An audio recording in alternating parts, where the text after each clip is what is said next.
Have you ever wondered how the Persona 4 investigation team would handle a serial killer? No, not that one. One who is more careful, leaves no evidence, and does not need the TV world? Can the Persona 4 crew handle Kira Yoshikage, or will he live a peaceful life like he wants? Well, don't worry. In my multiversal library, there is a world where we can see this all happening. So pull up a chair and follow me as I take you to the world of what if the Persona 4 team investigated Kira Yoshikage.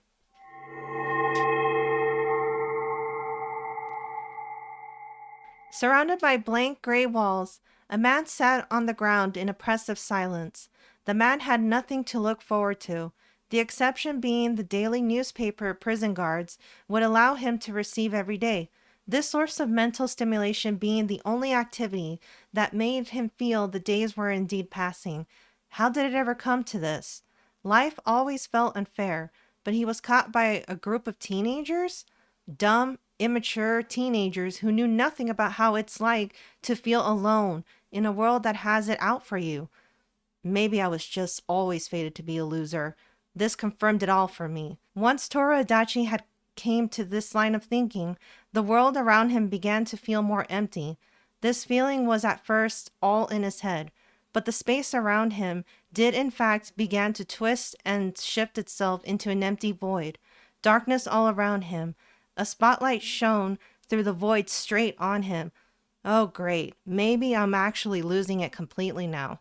As Adachi sat there, accepting the circumstances around him, another spotlight-esque ray of light appeared not too far in front of him. This light revealed a pale-skinned woman with long flowing silver hair, wearing ceremonial robes, which the light reflecting off of gave an aura of being ethereal.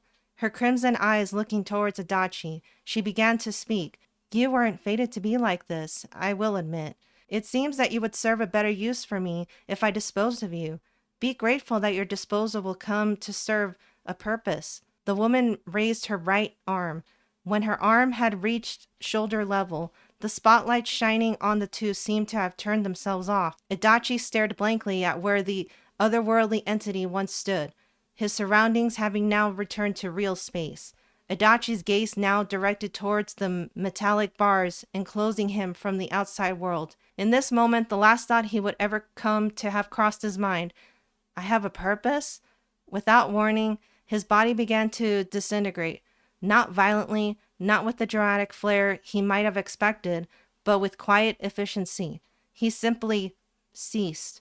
Cell by cell, atom by atom, he was erased from existence, leaving no trace behind. A prison guard who patrolled by Adachi's cell noticed the empty quarters not too long afterwards. He would immediately radio in for support. Several men in uniform would fruitlessly scope the cell, hoping to find any sort of explanation. There was nothing. No sign of an escape, no footage of note from the CCTV cameras. Toru Adachi had simply vanished. The disappearance of Adachi was the subject of many conversations in the town of Inaba.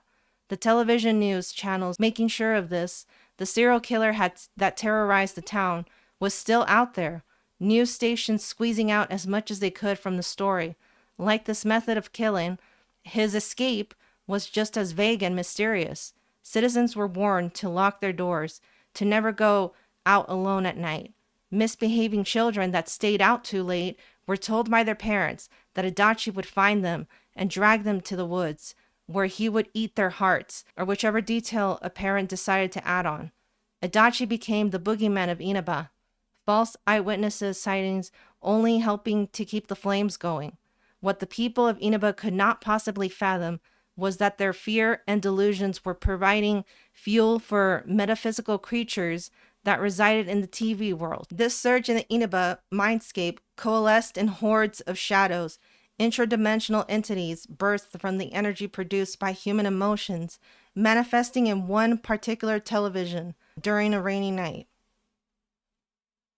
The Midnight Channel, which only appeared if there was a rise of shadow activity in the realm known as the TV world, began airing in a man's living room TV. The man watching it was blond, well-groomed, and possessed sharp features. The appearance of the Midnight Channel would be the strangest thing to happen in anyone's life, but it was particularly abnormal that it happened to Kira Yoshikage. Kira lived a life similar to a houseplant, content to simply exist and not demand attention. His coworkers thought he was a competent worker who blended in the environment, not at all memorable. Kira did have a quirk to him. He had a fascination with women's hands, a fascination which could have gone beyond being just that had he not been kept in line by both his parents, a therapist, and even long enrollment in a Christian private school. It was this Kira Yoshikage that the Midnight Channel chose as its exclusive audience. What Kira saw on the screen was a man with short black hair crouching down naked on a bathroom floor. What was odd about this unfamiliar man is that he and Kira shared completely identical voices. He shared the same habit of biting his nails while he was nervous, and he was currently being yelled at by what seemed like a floating photograph of Kira's very own deceased elderly father. Kira had no idea what they were speaking of, much less what he was seeing. The conversation centered around a situation being hopeless, that a Kishibe Rohan would arrive soon. Yet despite this, Kira could not look away. As Kira Yoshikage inched closer, his eyes absorbed by what was on the monitor, he would fail to notice that his television set somehow came to grow a set of monstrous purple arms. These arms would stretch out, grab Kira by the torso, and drag him inside the screen.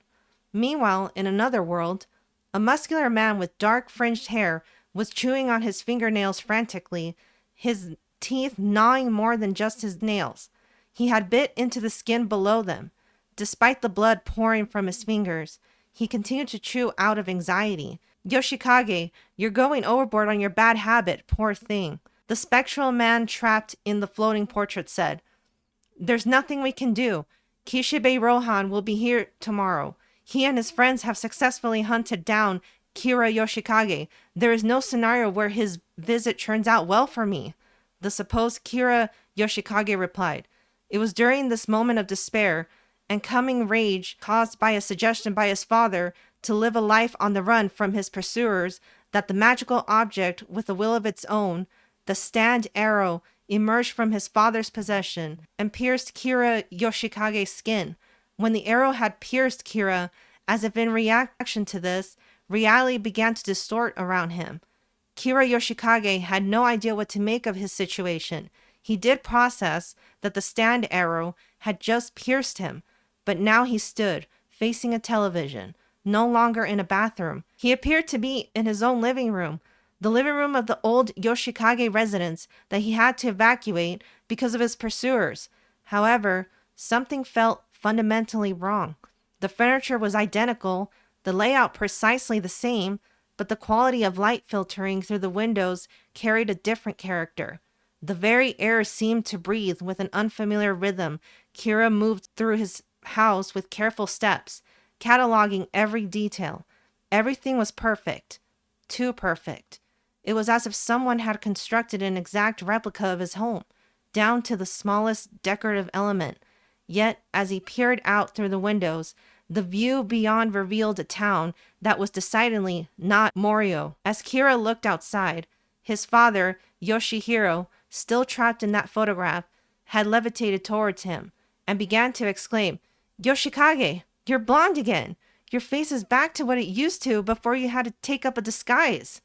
Upon hearing this, Kira maneuvered to a nearby desk mirror. He did indeed revert to in appearance. Yoshihiro then tossed out a theory. Yoshikage, is it possible that the stand arrow, which I still have, transported us back in time? It is as if everything has reset before your unfortunate habit of occasional murders was found out. Kira looked towards the windows and replied, That explanation would work if it weren't for the fact our home isn't situated in Morio anymore. After dressing in his customary business attire, Kira ventured outside to explore this new environment. The town of Inaba possessed a quiet charm that reminded him strongly of Morio, with its peaceful streets and unhurried pace. It was exactly the kind of place where a man could live a quiet life, undisturbed by the chaos of the modern world. His exploration led him to a gas station on the outskirts of town, Moel gas station, according to the weathered sign, which also promised the best service in all of Inaba town. As he pulled up to the pumps, a cheerful attendant approached his car. There was something oddly familiar about his demeanor, though Kira couldn't place why. The pale-skinned attendant had silver wavy hair, a set of red eyes, and androgynous facial features. Not exactly a person you couldn't easily recognize. "Good morning," the attendant said with practiced enthusiasm. "You're up early today, Mr. Yoshikage, heading to work at the office?" Kira's blood ran cold. How did this man know his name? How did he know about his work? He hadn't told anyone who he was or where he was going, yet his casual manner suggested this was routine, as if they had spoken many times before. "Yes," he replied carefully, testing the waters. "Just the usual routine." "Of course," the gas station employee continued, beginning to fill his tank. "Monday through Friday at Inaba Municipal Office, isn't it? And you usually stop by at that little cafe in the back streets close to the central shopping district afterward. What's it called again?" "Oh yes, Cafe Tsukikage. They make nice coffee. But you always mention the sandwiches." With each piece of information, Kira's understanding deepened. Somehow, in this world, another version of himself existed, or had existed. This man was providing him with the blueprint for a life already established, complete with employment, habits, and daily routines. "That's right," he said, allowing a small smile to cross his lips. "The coffee there is exceptional." "I'm glad you think so," the attendant replied, his smile taking on an almost knowing quality. "I'm sure you'll continue to enjoy your quiet life here in Inaba, Mr. Yoshikage. It's such a peaceful town, after all." As Kira drove away from the gas station, his mind raced with possibilities. Whatever force had brought him here had also provided him with a perfect cover, a ready-made identity in a town that seemed tailor-made for his preferences. The attendant at the gas station, whoever he truly was, given him everything he needed to seamlessly into this new existence. The irony wasn't lost on him. In Morio, he had been moments away from exposure, his carefully constructed life crumbling around him. Now, he had been granted a fresh start in a place where he could pursue his desires without the burden of his past mistakes. At the same time, not too far away, the improvised investigation team of teenagers was dealing with their own momentous occasion. They had successfully captured and convicted Toru Adachi, the man responsible for the serial murders that had plagued Inaba. The mood should have been celebratory, but a sense of melancholy shadowed over their gathering. The platform at Inaba Station buzzed with the usual Monday morning activity, but for the improvised investigation team of Yasogami High, responsible for the capture of Toru Adachi, the atmosphere felt anything but routine. Yu Narukami stood with his single suitcase, tall with gray hair, exuding an aura of silent confidence, checking his ticket on the departure platform final time, while his friends formed a loose semicircle around him. The weight of the moment pressed down on all of them. They had saved Inaba, caught the killer, and now their leader was leaving just as everything seemed to return to normal. "I still can't believe it's really happening," Yosuke said, shoving his hands deeper into his jacket pockets. "Feels like you just got here, man," Kanji interjected, to which Chie nodded enthusiastically, though her usual energy seemed subdued. "Yeah, and now that we don't have to worry about murders and shadows, we could actually hang out without, having to worry about dying in a fight." Rise clasped her hands together, struggling to keep the usual cheerful smile she does. "Maybe we could visit you in the city sometime. It wouldn't be the same, but..." Narukami managed a small smile. Before he could respond, Naoto stepped forward, maintaining an aura of professionalism despite all the farewells to a valued friend. "Before you leave, senpai, I believe you should be aware of the current status regarding Adachi's disappearance," she began, her voice cutting through the usual conversation. The mood immediately shifted, the group's attention focusing entirely on her words. The police investigation has yielded virtually nothing. No signs of forced entry or exit from his cell. The security footage shows him in his cell one moment, and in the next frame, he's simply gone. No blind spots in the surveillance. No evidence of any escape method whatsoever. She recited entirely from the top of her head. I reviewed every aspect of the case personally. By every logical standard, what happened to Adachi should be impossible. Going by the supernatural standard, there was no television screen for him to escape into, as the prison control room was untouched. Kanji shifted uncomfortably, cracking his knuckles, a habit that fit his delinquent-looking style of dress. So what are you saying? That he's just vanished into thin air? That appears to be exactly what happened. If I had another conclusion to give, I'd... Naoto replied, her hand positioning her blue cap downward over her eyes. The group exchanged glances. Look, senpai, Kanji continued, his usual gruff exterior softening as he addressed Narukami directly. I get that you gotta go back to your folks and all, but this feels unfinished, you know? We have always stuck together when weird things happen. Doesn't feel right for you to bail when there's still weird stuff happening. Narukami opened his mouth to respond, but Teddy bounced forward with his characteristic enthusiasm, though something seemed slightly off about his usual cheer. Sensei, I've checked the TV world yesterday, and everything was super quiet. No shadows causing trouble, no weird distortions, nothing at all. He paused, his expression becoming more thoughtful than usual. Actually, it was maybe a little too quiet, but I figured that meant Adachi really was gone, and we could all relax. What exactly did you check? Naoto asked. Yesterday afternoon, right after we heard about Adachi's disappearing from prison. I wanted to make sure there weren't any weird shadow reactions or anything. Maybe we'll find something if we check today, Yukiko added, trying to hold back her tears from earlier over the departure of Narukami. Teddy's expression shifted to something resembling embarrassment. Maybe. I was too busy trying to figure out how to make today special for Sensei's goodbye today. Though it was a long shot, this small chance of opportunity was enough to lighten up the mood surrounding the group. Narukami felt the familiar weight of responsibility settling on his shoulders. Throughout their entire adventure, every major development had somehow connected back to the TV world. Adachi's impossible disappearance, combined with the supernatural nature of everything they've encountered, suggested patterns that couldn't be ignored. Maybe I should delay my departure, he said quietly, the words carrying a finality that surprised even him, just until we can be certain there's no ongoing threat. Partner, you don't have to, Yosuke started, but Narukami held up a hand. This town has become my home, and you've all become my family. I won't abandon either when there are still questions that need answers. The relief on his friends' faces was immediate and obvious, though they tried to maintain some semblance of restraint. So, what's our first move? Chie asked, back to her usual eager energy. Narukami looked towards Teddy. Juness, of course. An hour later, the investigation team stood before the large television in the Juness superstore, its screen dark and reflecting their determined faces. The electronics department was empty except for them. The Monday morning crowd focused on groceries rather than appliances. Everyone ready? Narukami asked, receiving nods from around the circle.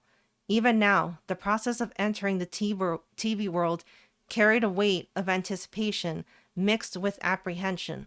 One by one, they stepped through the screen's surface, emerging into the strange, otherworldly realm that had become as familiar to them as their own bedrooms.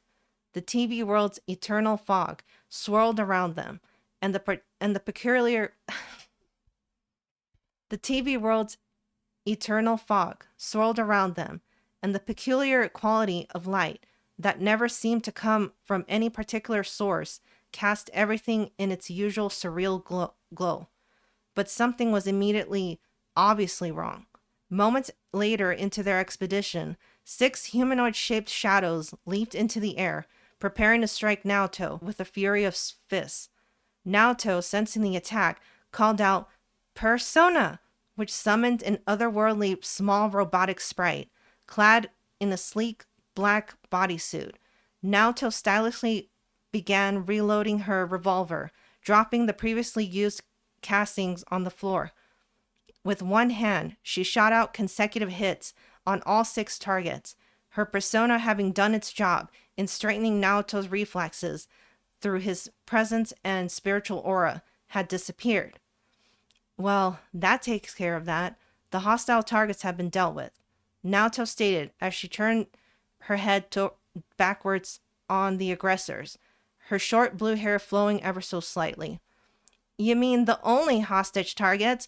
All the other ones were just scurrying away from us or hiding in those small prison cells. Those guys were just feisty and wanted to fight out of boredom.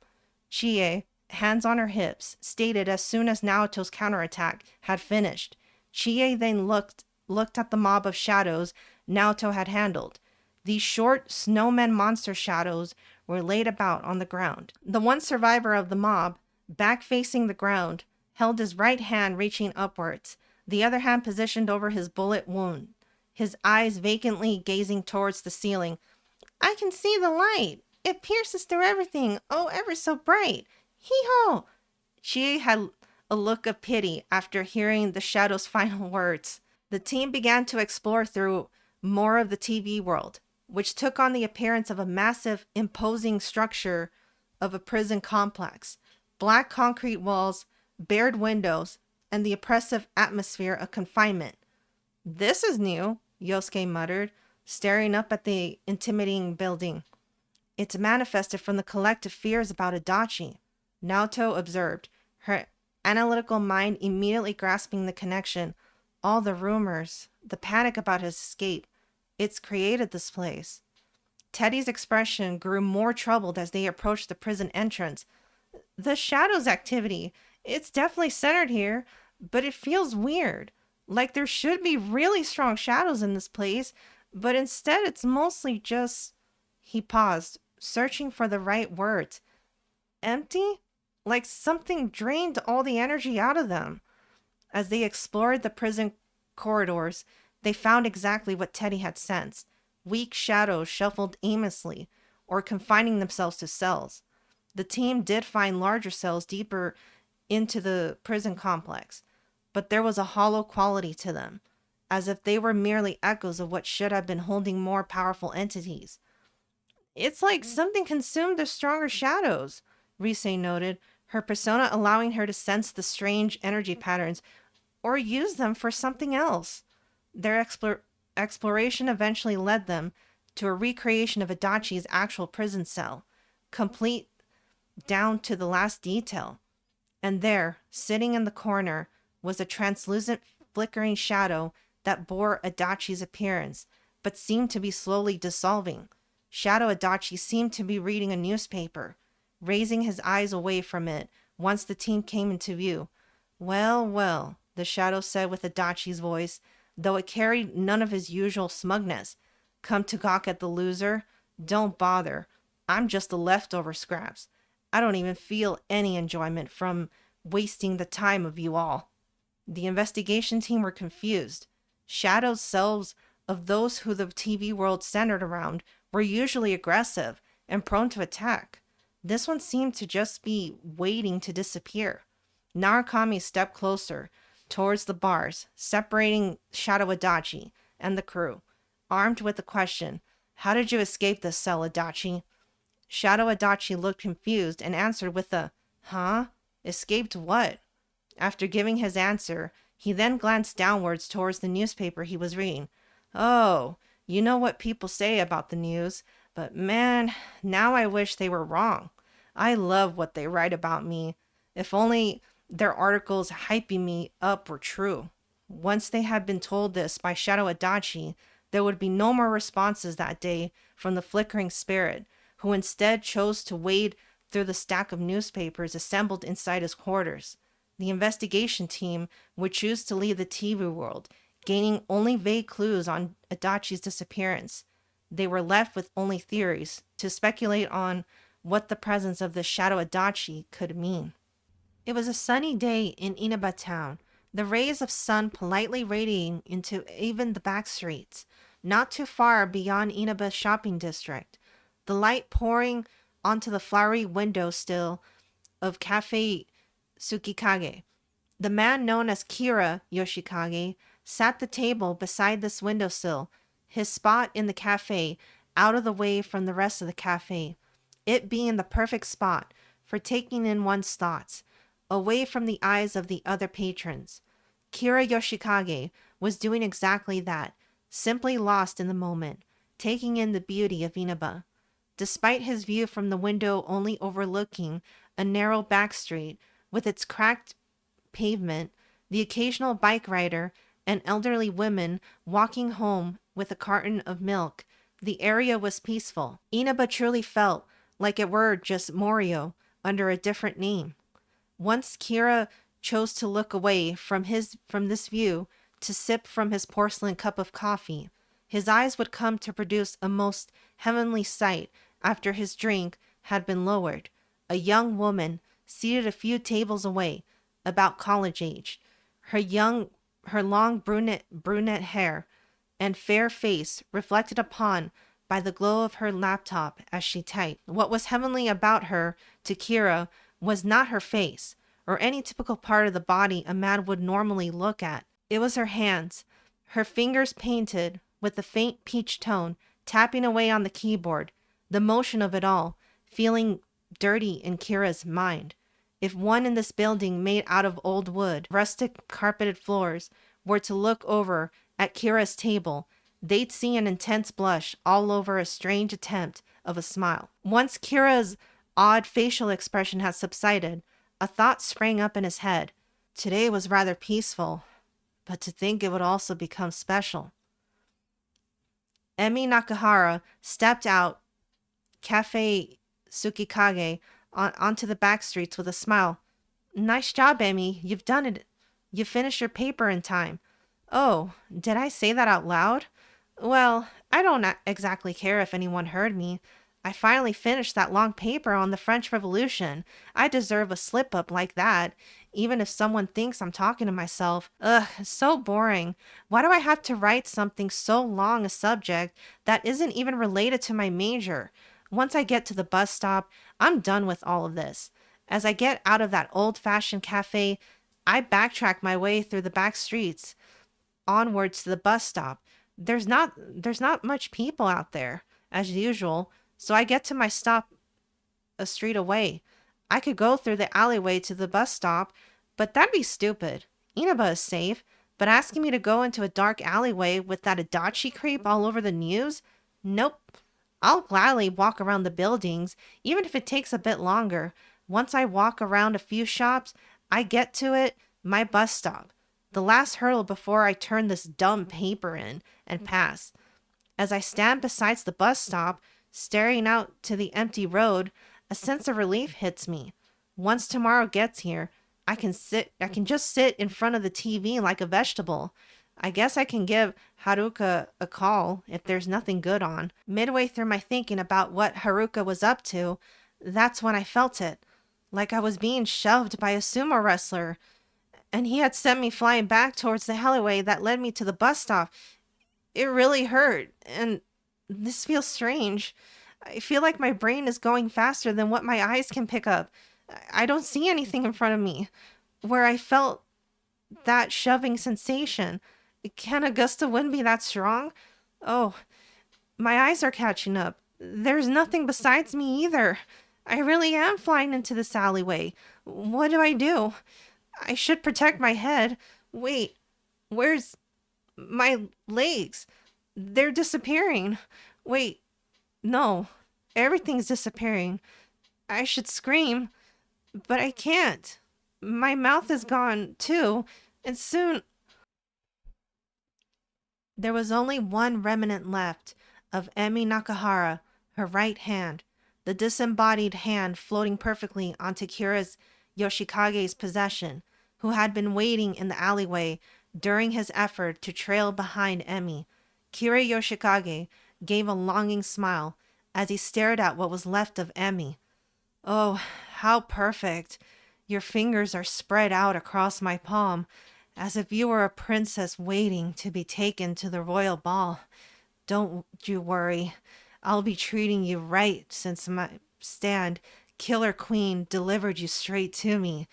Amy, was it? My first love in Inaba. I will remember you, said Kira Yoshikage, as if he weren't having a one sided conversation and were instead courting a romantic partner. Killer Queen, the ghostly figure with the porcelain pink exterior, levitated there next to his master, his eyes indifferent, no emotion to be sensed, floated, ready for the next order Kira would give. The fluorescent lights of Juness cast their familiar harsh glow over the investigation team as they gathered through around their usual table in the food court. So, everyone's heard about Emi Nakihara by now, Narukami said, cutting straight to the heart of why they'd assembled. College student disappeared after leaving Cafe Tsukikage. The news says the police are investigating, but they have no suspects. Yosuke leaned back in his chair, running a hand through his hair. Same pattern as Adachi's disappearance. Person there one moment, gone the next. It's like they just vanished. The police are considering Adachi as a culprit, but they are also leaning on a potential kidnapping. Naoto added, her notebook already open with neat columns of information, but there's no evidence to support that theory. No ransom demands, no witness sightings. Chife shifted uncomfortably. This feels like it shouldn't be connected to the TV world somehow, right? That's what I thought too, Teddy interjected, his usual cheerful demeanor notably subdued. So I checked the TV world again yesterday, really hard this time. The group turned their attention to him, hope flickering in their expressions. And? Rise prompted. Teddy's eyes drooped. Shadow Adachi, he's gone. Completely gone. The silence that followed was heavy with confusion. Yukiko was the first to voice what they were all thinking. But that doesn't make sense. When a shadow disappears, it usually means we've learned something new, or the person has accepted some truth about themselves. The TV world gives us enough time before the shadow disappears. But it's been only a few days since its new version showed up. Naoto then added, which means either our understanding of how shadows work is incomplete, or something else entirely is happening here. Yosuke sighed and said, not much to gain from TV world, I guess. Naoto closed her notebook with a sharp snap. If there's no supernatural angle we can pursue, we'll have to rely on traditional investigative methods, evidence collection, witness interviews, suspect profiling. Yukiko looked around the table. But that's police work, isn't it? That's what they're supposed to be doing. Yeah, Yosuke agreed. And no offense, Naoto, but we're high school students. Without the TV world, we don't have any angles the police don't have. The meeting ended without resolution, everyone agreeing to keep their eyes open, but with no concrete plan of action. A month later, from the Emi Nakahara disappearance, the investigation team assembled at the same table at Juness, but the atmosphere had shifted noticeably. Where once they had gathered with urgency, now there was a casual quality to their assembly, like friends meeting up, rather than investigators pursuing a case. Okay, so Hiromi Tanaka, Narukami began, reading from a newspaper.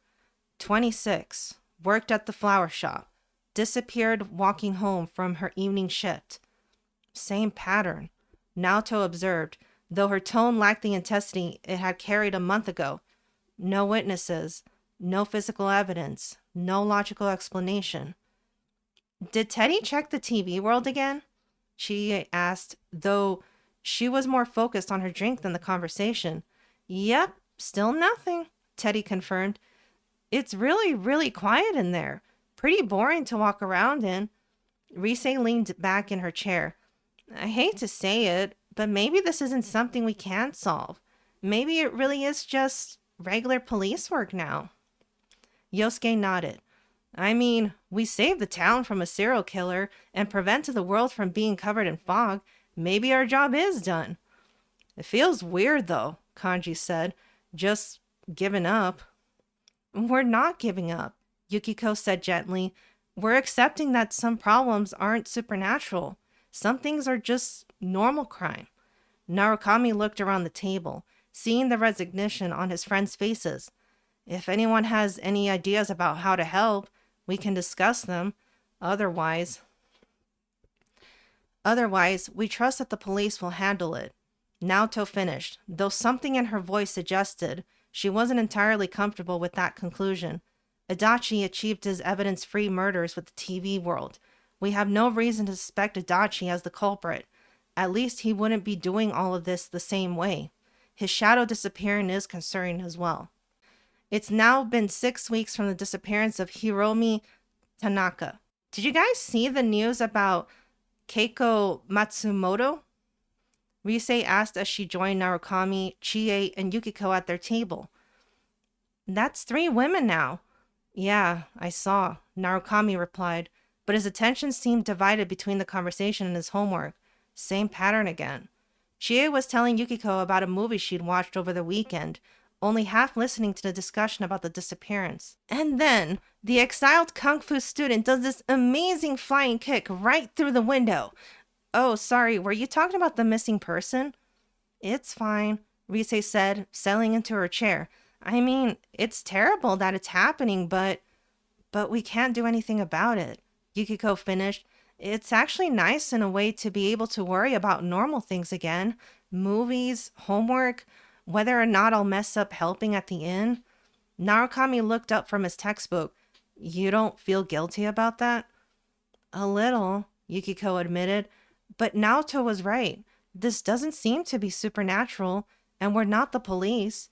If we can't get anything out of the TV world, then we live our lives, Chie said, returning to her movie description. We did our part. We saved the town once already. If Shadow Adachi is gone, then it's probably not him. Rise nodded. It's strange how normal everything feels now. Even with people disappearing, it doesn't feel like our responsibility anymore. The conversation drifted back to everyday topics. Upcoming tests, weekend plans, the new movie theater that was supposed to open next month. The disappearance had become background noise, acknowledged, but no longer the focus of their world. A month had passed since the disappearance of Kira Yoshikage's latest victim, Keiko Matsumoto. Only 5 people sat at their usual table: Narukami, Kanji, Teddy, Yosuke, and Naoto. The others had gradually found excuses not to attend. Rise had a photo shoot. Chie and Yukiko were studying together. 4th one, Narukami said, quietly, sliding a newspaper across the table. Sachiko Yamamoto, office worker. Naoto picked up the paper, scanning the brief article. Same age range, same circumstances. She set it down with visible frustration. All women, all in their 20s, all disappeared without any logical explanation. That's gotta mean something, right? Kanji asked. I mean, if it's all women. It suggests we're dealing with a serial killer with a specific fixation, Naoto replied, though her tone carried little satisfaction. But that's just theory. The police know that much too. Narukami leaned forward. What else have you found? Naoto pulled out her notebook, but her usual confidence was notably absent. That's the problem. I've been analyzing everything. Their jobs, their social circles, where they lived, where they disappeared. There's no common thread I've noticed beyond their gender and approximate age. Different neighborhoods? Kanji asked. Different neighborhoods, different jobs, different social circles. Emi was a college student. Hiromi worked at a flower shop. Keiko was a bank teller. Now Sachiko from an office. They didn't know each other, didn't frequent the same places, no shared patterns. Kanji scratched his head. So, we're back to square one? We never left square one, Naoto admitted, closing her notebook. I've been investigating this for weeks, and I'm no closer to understanding how or why these women are being targeted. other than them being women? The three sat in silence for a moment, the weight of their inability to help pressing down on them. Maybe the others are right, Yosuke said. Maybe this isn't something we can solve. Naoto looked at him sharply. You're giving up too? I'm being real here. We can't use the TV world. The police are stumped. We're just teenagers, Naoto. Since when has that stopped us before? Since we learned our limits, Yosuke replied. We can't solve every problem no matter how much we want to. 2 days later, the last meeting at Jeunesse, Kanji knocked on the classroom door during lunch break, peering in to see if Naoto was at her usual spot. Her chair was empty. Hey, he said, approaching one of Naoto's classmates. You seen Shirogane around? She hasn't been in class for 2 days, the girl replied with a shrug. Teacher marked her absent both times. Kanji frowned. Naoto had returned to her habit of missing school. That afternoon, he found himself standing outside the Shirogane estate, ringing the doorbell with growing concern. When Naoto answered, she looked surprised to see him. Dark circles shadowed her eyes, and her usually immaculate uniform was wrinkled. Her hair had been getting progressively longer since the last two Jeunesse meetings as well. Kanji, what brings you here? You missed school 2 days in a row. I just wanted to check up on you. You didn't look too happy after that meetup in Jeunesse. Naoto's expression shifted, becoming guarded. I've been unwell. Bullshit. Kanji crossed his arms. You look tired, not sick. What's really going on? I skipped, she admitted quietly. I needed to speak with the families of the victims, and the only time most of them were available was during school hours. Kanji stared at her. You've been investigating on your own. Someone has to, she said, then stepped aside to let him in. The police aren't asking the right questions.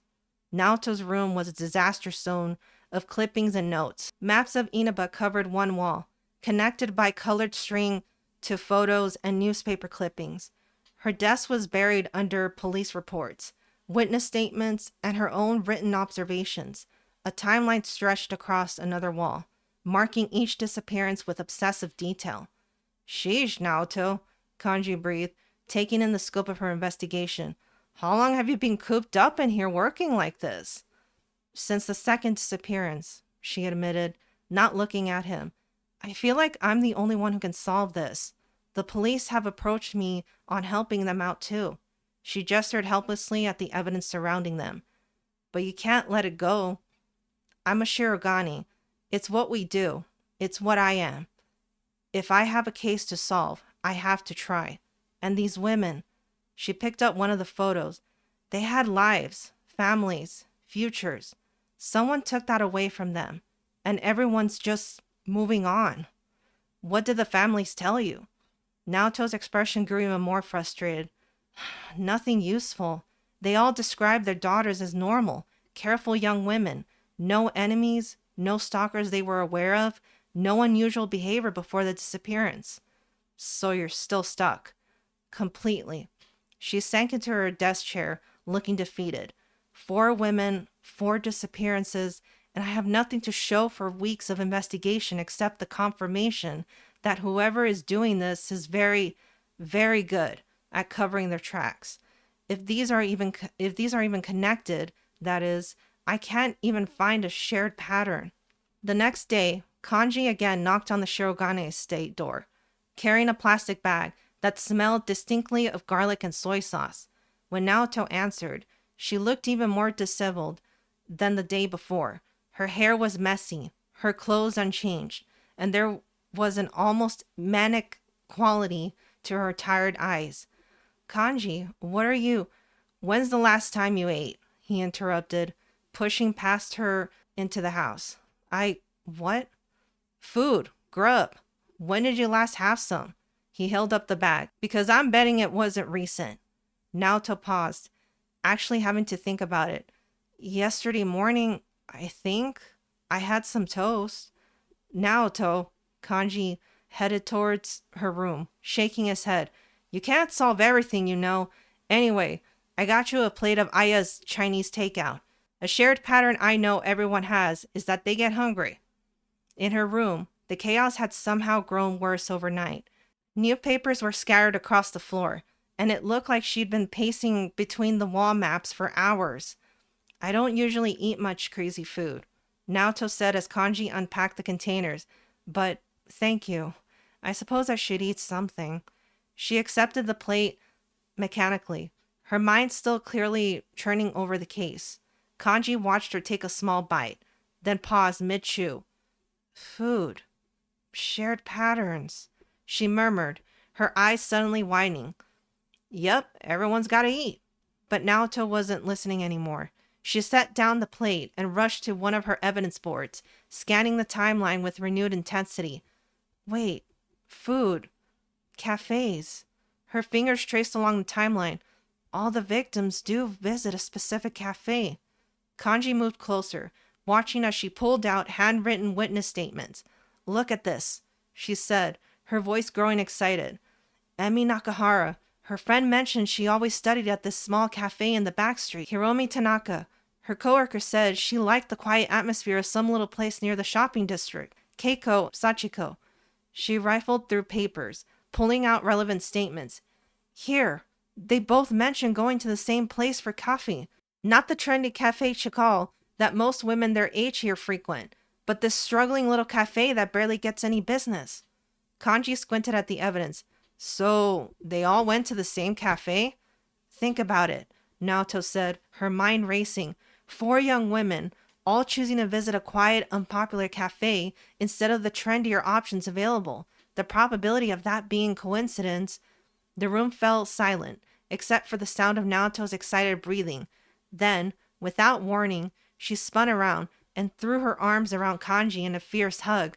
Kanji's face immediately turned bright red, his body going rigid with surprise. Naoto? Kanji, she said, her voice muffled against his shoulder. You saved more than my stomach. You possibly saved my sanity here. She pulled back, her eyes bright with the first real hope she'd felt in weeks. It's a long shot, but I think I have a lead where this killer might be lurking. Sometime later, in Cafe Tsukikage, the scent of roasted coffee, baked bread, and the old wood lingered. Inside this narrow but deep cafe, a woman sat at a table far from the glass door entrance. She had striking blue eyes and long blue hair that flowed onto her coat.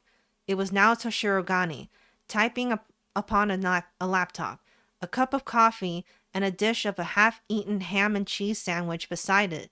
Naoto allowed her hair to grow, and for once decided to apply lotion and a layer of foundation on her face.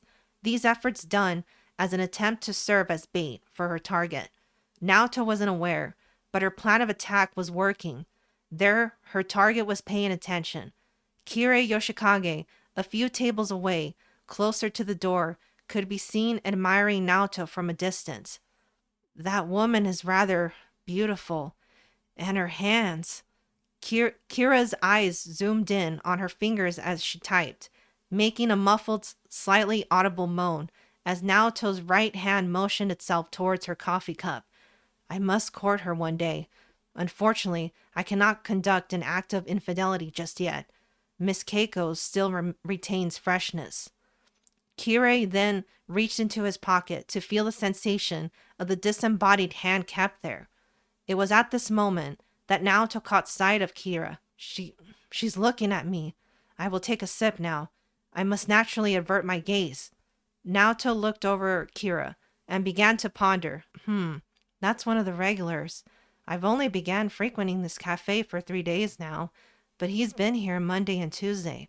Must come here after work, with his well-maintained suit and careful grooming. If I were to suspect everyone who looked at me here, I'd be forced to keep the middle-aged man at the counter at the top of my list, but I'll keep note of this guy. So far, I've recognized 4 regulars here.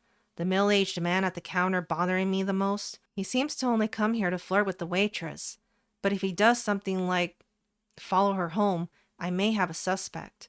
Naoto's eyes began to dart around the cafe, continuing to build a mental profile of those in the establishment. Naoto would come to notice the glass door entrance opening, the silver bells above it ringing. Wait, is that Kanji? Kanji entered Cafe Tsukikage, having suspected that Naoto would follow up on her lead. Kanji had a specific purpose in mind. All right, Kanji, as a man, you must take risks. You gotta confess to her. After that hug she gave, you haven't been thinking of anything else. As Kanji strolled into the establishment, he looked around. There, he noticed her, Naoto donning a new look. Long hair, her face more radiant and fair, as if it were shining snow. Naoto appeared more jaw-dropping than before. Kanji stood near Naoto's table, struggling to get a word. Kanji stammered and stammered, noticeably blushing. He would finally muster out a, Naoto, I know you're probably busy here with Naoto gave a panicked expression, interrupted. Institutional work, yes. I've got a big assignment and expecting a video call. I'm sorry, but whatever you have to say has to wait until class tomorrow. Kanji, embarrassed, began to rub the back of his head. Of course. Yeah, sorry. Kanji continued his gesture and turned to leave the cafe. Internally, Kanji was fighting a battle within himself. Stupid. You're so stupid. Of course she's busy. Read the room, man. It was during the session of directing verbal abuse to himself mentally that Kanji, absent-mindedly, walked through the cafe, resulting in him bumping a patron's table, the force causing a porcelain coffee cup resting on top to begin to fall. Kanji, regaining his focus, began to motion his hands to prevent the cup from spilling, all the while thinking, Idiot! Now look what happened? A ghostly pink hand had suddenly appeared to stabilize the falling cup, in attempt to prevent the coffee from spilling on the patron's lap. Kanji looked at who the hand belonged to, though it would be more correct to say what that hand belonged to.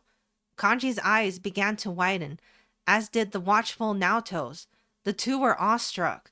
What they saw was an entity that appeared from nowhere, as if summoned to guard his master.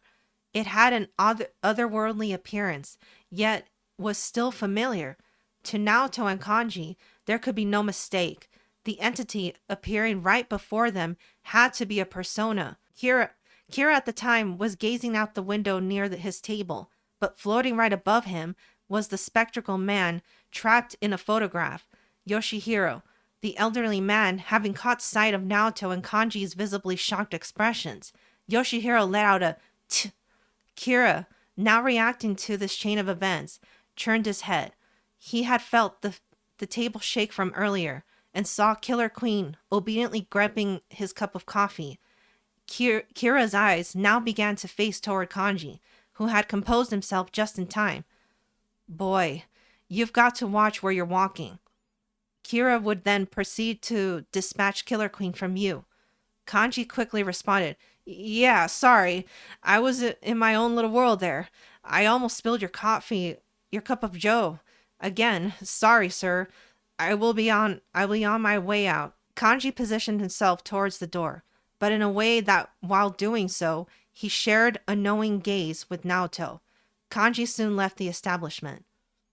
I suppose I better get going soon as well. I'll finish up my drink and head home. Kira ended his visit, as he did any other mundane trip, to Cafe Tsukikage with a brisk walk home. It was only when he had stepped through the front door that Yoshihiro began to speak. Yoshikage, I have to let you know, those two, that ruffian and blue-haired girl from earlier, they were stand users. They saw Killer Queen. Kira, in response to this, could only stare vacantly at the walls, his right hand raising towards his mouth. As Kira began to chew violently at his nails, he paced himself back and forth through the living room. After a minute of this display of bad habits, Kira let out, Inaba has stand users. Unbelievable. Kira bit off another fingernail, his chops getting ever closer to the skin beneath them. Before this could happen, however, Kira ceased pacing around. He stood firmly, tightened his tie, and took a long breath. After achieving his more controlled state, he directed a question to Yoshihiro. You said you still have the stand arrow, did you not? Yoshihiro replied, Why, yes, I do, son. Kira started to speculate. All those two know is that I possess a stand. We have no knowledge on if they're investigating the murders. But going by what happened in Morio, we cannot afford risk. So, we must muddy the waters. We grant stands via the arrow. Yoshihiro added, like I did in Morio, finding those who were stand compatible, they all seemed drawn to the stand users who were pursuing you. Most were hostile. Exactly. It seems to be a cosmic principle. Stand users attract other stand users. Those two have attracted the wrong one. Well, that's it for now. I look forward to making more episodes of this one, actually. Anyway, please subscribe for more crossovers. Me and my cat Salem look forward to your next visit.